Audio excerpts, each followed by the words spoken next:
This episode is sponsored by Verzoom, the makers of VZ Fit. Hey Questers, and welcome to the results episode for the Quest for Fitness. I desperately apologize for how late this is. It's almost to the point where I'm supposed to do the check-in for this month, but that's okay. I'm still going to give you the results from January. I meant to have this out on January 31st, but a whole bunch of crap happened, and between now and back then, things have been nuts between sickness and trying to keep up with things, so it's just put me way behind. So what I'm going to do today is just go over the results, what I think of using the Quest and VR overall for fitness, and hopefully it'll be an encouragement and you'll be able to see at least how valid it is for actually working out. I really had big plans for this episode. I had a lot of stuff I wanted to do, but at this point I'm not going to have time to really expand on what I wanted to do, so I'm just going to put out this video and really give you the results and my thoughts. So the moment you've all been waiting for, well, maybe some of you have been waiting for, the actual results of what happened during the 31 days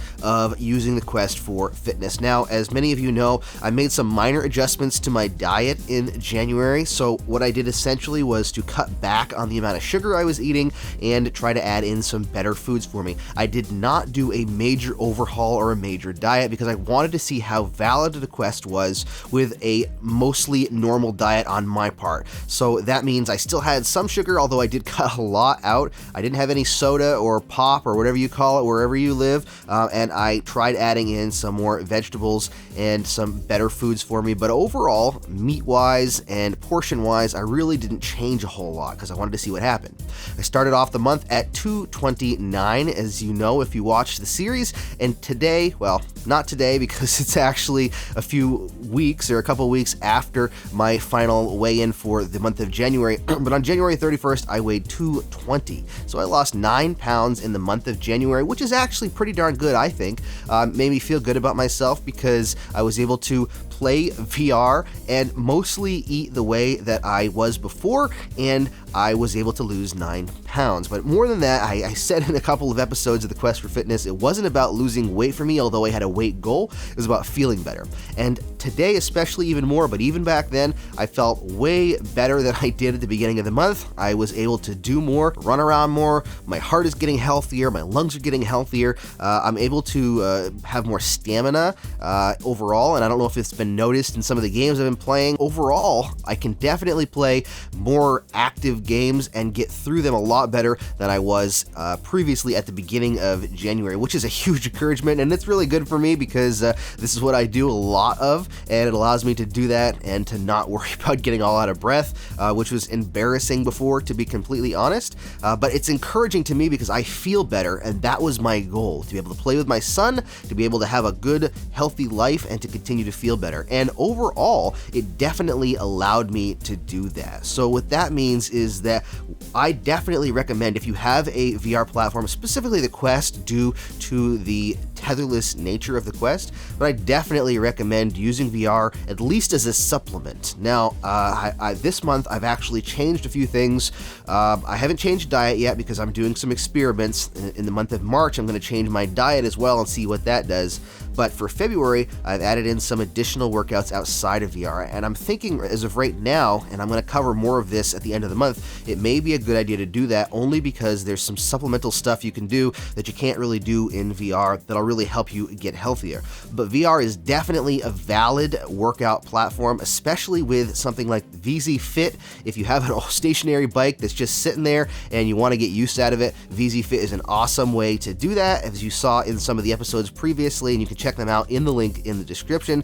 But also just using games like Beat Saber, Pistol Whip, Box VR, the thrill of the fight. I mean, you can get a lot of cardio in, a lot of muscle work in just from playing those games. So I think that if you're interested in using VR as a fitness platform, that is definitely something that is doable. It does take some additional work. You're going to want to try to clean off your Quest as you sweat with it, get some new covers so you won't get sweat all ingrained inside of that headset. Fortunately, I don't sweat a lot on my face, so I didn't have to worry too much about that, but some people do, and even like some of my friends have played the Quest and they're not even working out and they get sweat on it, and I'm like, oh no. but so then I have to clean it. So I really need to get some covers to really prevent that.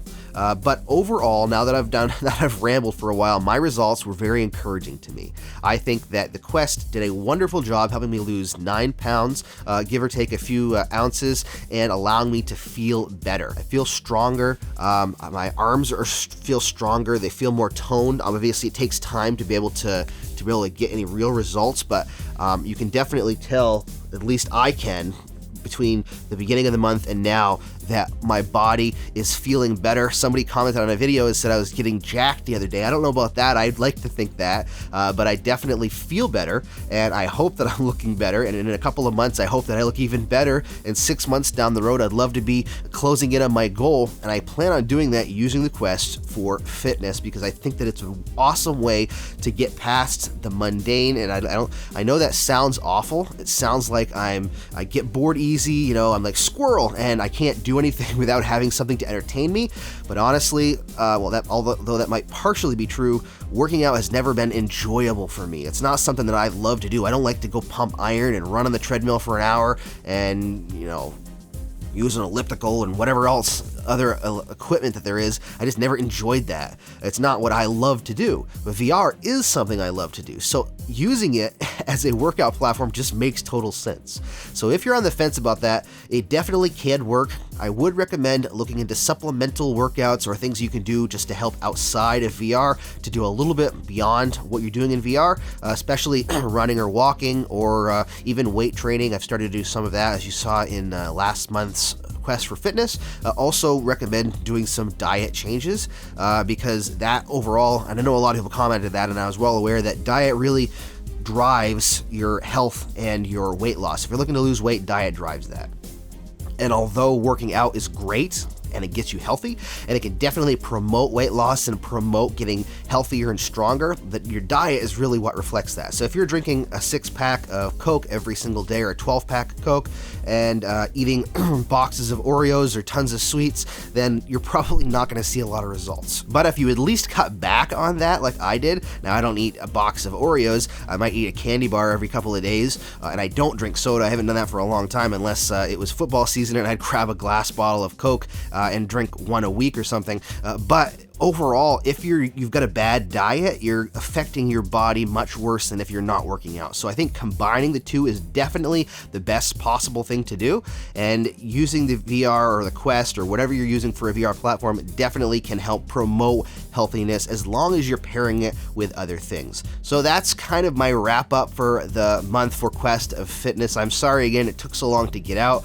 I was encouraged by the results, because I think that it tells me that it's definitely a valid platform. It's definitely something that I think that people should look into more in the future. In fact, I think we're probably going to end up seeing VR gyms in the near future, where people go to a location like a gym, and it's actually a VR arcade where you go into a room and you work out using a VR headset that's all designed so that if you sweat on it, it gets switched out after every using. I think that's probably the future. I think even with treadmills and the like, you'll start to see people using products like that with VR. Obviously, VZ Fit could be put into an arcade, and that would work well as well. So I think in the future, we'll probably start to see VR fitness locations.